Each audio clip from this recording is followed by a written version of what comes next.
Opinion: a Quad Industrial Compact to anchor US-India economic alignment. Power doesn't always arrive with a bang.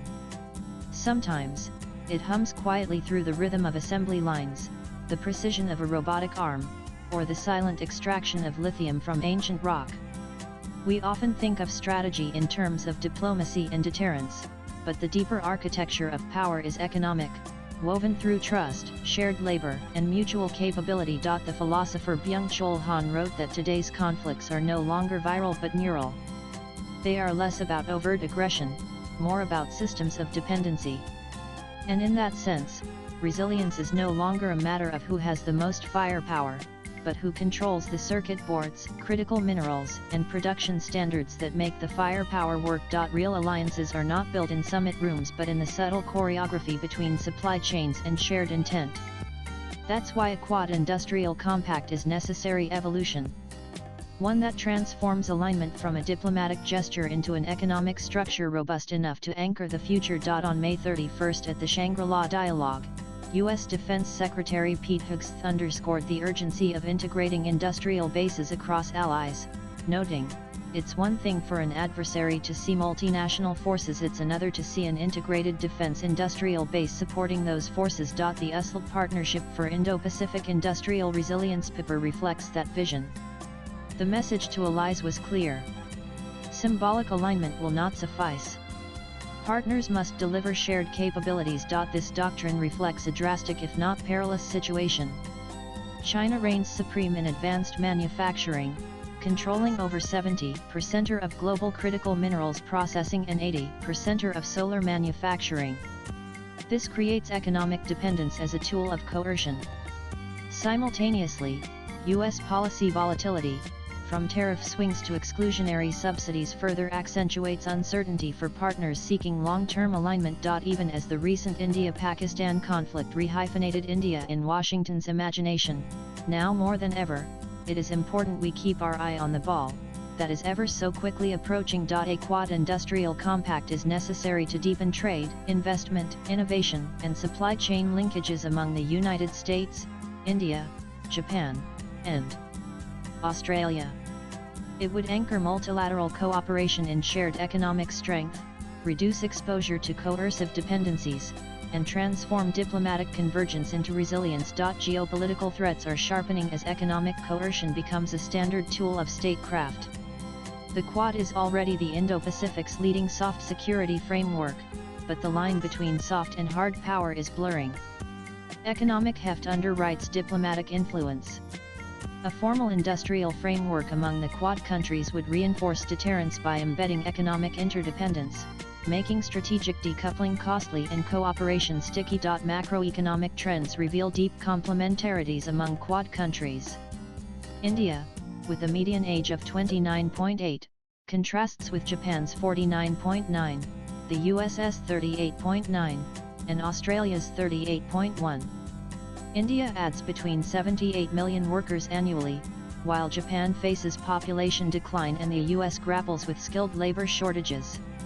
India's projected 6.2% GDP growth in 2025 dwarfs forecasts for the US 1.8%, Japan 0.6%, and Australia 1.6%.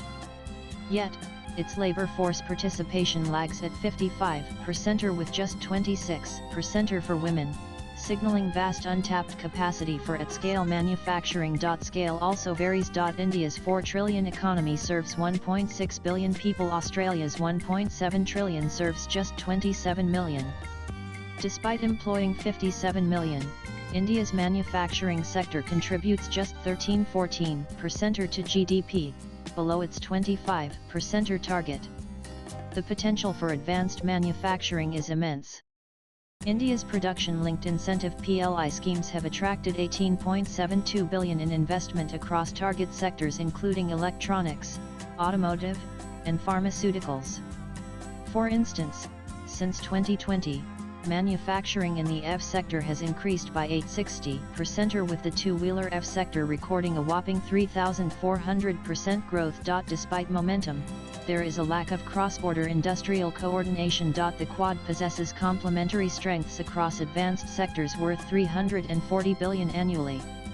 Yet coordination gaps prevent these advantages from becoming strategic leverage against China. In battery materials, Australia mines 50% of global lithium but processes only 3%, exporting the rest to China. India holds significant graphite reserves with emerging anode manufacturing capabilities like Epsilon Advanced Materials. Together, the countries can create integrated anode-cathode supply chains for U.S. battery manufacturing plans of 1 TWh capacity by 2030. In semiconductors, Japan holds one-third of global fabrication equipment market share while India has ambitious fab manufacturing goals, attracting proposals worth $21 billion already. The U.S. leads in design and advanced manufacturing incentives. This creates a complete value chain from equipment to production to innovation if coordinated. The innovation manufacturing bridge reveals deeper synergy. The U.S. leads in R&D $900 billion in 2023, private equity $838 billion deal flow in 2024 and venture capital $360 billion in 2024 but remains vulnerable in critical mineral inputs and midstream production. Australia provides raw materials, India offers cost-effective manufacturing scale, and Japan contributes technical expertise. Cross-border tax incentives and coordinated policy frameworks can transform individual national strengths into competitive advantages while reducing strategic dependencies. ASEAN has shown how fragmented countries can build regional supply chains through regulatory harmonization. Rather than tariffs or FTA sprawl, ASEAN focused on behind-the-border coordination, common standards, certification reciprocity, and customs digitization. Electrical and automotive supply chains stretch from Thailand to Vietnam, enabled by mutual recognition of conformity assessments and data-sharing norms. The Quad should adapt this model. Shared industrial standards, synchronized subsidies, and interoperable certifications could ease trade frictions. Vietnam's entry into semiconductor chains without heavy onshoring, or Japan's Mekong investments, show how aligned priorities can yield structural benefits. ASEAN's success harmonizing sanitary and phytosanitary measures and customs clearance, as in the ASEAN single window, offers a tested roadmap. A Quad industrial compact can work on three pillars. Pillar 1, trade and investment partnership. The Quad lacks a unified trade architecture. The US has no FTAs with India or Japan. India's tariff regime remains opaque and protectionist in key sectors like semiconductors, solar, and agri-inputs. The disjointedness deters cross-border investment. A Quad compact should harmonize regulations in strategic sectors and prioritize mutual recognition of testing, certification, and sustainability standards. Harmonized tariffs on critical goods like EV battery components, solar modules, and semiconductors would reduce the transactional costs of cross-border value chains. Customs platforms like India's iSCAPE or Australia's ICS could be integrated through a federated digital single-window system that allows seamless cargo movement across the four economies. In addition, a Quad economic framework could serve as the legal and institutional backbone. It could include a commercial arbitration mechanism, rotating jurisdiction among member countries, and a neutral secretariat. This body would adjudicate investment disputes, protect intellectual property rights, and facilitate enforcement of cross-border contracts. Over time, its authority could be broadened to issue compliance rulings and develop model commercial codes to ease legal fragmentation. Pillar 2, Industrial Strategy Council. Each Quad country has launched major national industrial programs. India's 26 billion PLI, the U.S.'s 447 billion IRA and CHIPS Act, Japan's 68 billion semiconductor and AI package, Australia's 15 billion National Reconstruction Fund. Yet these often operate in parallel rather than in sync. The Quad Industrial Strategy Council should serve as a central coordination mechanism to align initiatives, mapping production capacities, identifying supply chain gaps, and developing shared project pipelines. It could also fund feasibility studies and joint venture matchmaking. For example, a jointly subsidized lithium oxide facility could combine Australia's raw material advantage, Indian processing, Japanese tech, and US demand. The Council should prioritize project co-location strategies. Semiconductor materials firms in Japan could be fast-tracked into India's emerging fabrication clusters under US CHIPS Act support, while Australia offers green energy infrastructure. Joint industrial zones, backed by all four governments, should include coordinated permitting, cross-border equity ownership structures, and integrated logistics hubs. Pillar 3 Quad Innovation Skills Platform. High-tech collaboration within the Quad is hindered by fragmentation and duplication. The platform should aim to consolidate existing initiatives and create economies of scale in both talent and research funding. A shared Quad research fund should be launched, with mandates for multi-country consortia. Its grants could focus on mission-critical technologies such as artificial intelligence, biotechnology, smart grid systems, and green hydrogen.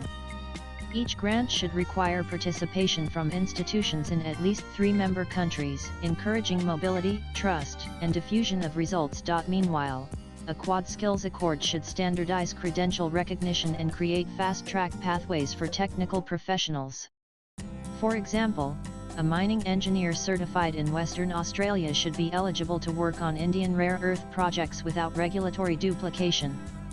Similarly, Indian data scientists or Japanese robotics engineers should be able to participate in innovation programs without immigration friction. Short-term research visas and talent exchanges would accelerate this pipeline. The platform must also promote convergence in digital governance.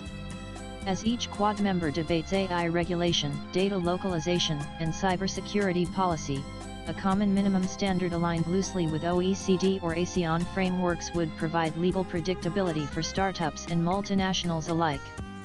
Digital public goods such as interoperable identity systems, data protection protocols, and cybersecurity audits could be shared across borders. A Quad Industrial Compact would transform the Indo-Pacific's soft security architecture into an economic coalition. For India, it offers a bridge from aspiration to execution. For the US, it provides industrial leverage to complement its military presence. For Japan and Australia, it offers a hedge against economic over-reliance on China. More than a diplomatic arrangement, the compact would be a shared industrial scaffolding, a one-of-a-kind industrial compact preempted by security. Swipe left for next video. The Quad now faces a choice: continue with fragmented coordination, or build an architecture resilient enough to outlast politics, absorb shocks, and shape the regional order for decades to come. Aditya Sinha writes on macroeconomic and geopolitical issues. Akshit Singh is an independent policy consultant and previously was an associate fellow at the Center for Strategic and International Studies, Washington, D.C. Views expressed in the above piece are personal and solely those of the authors. They do not necessarily reflect NEWS18's views. Latest blogs.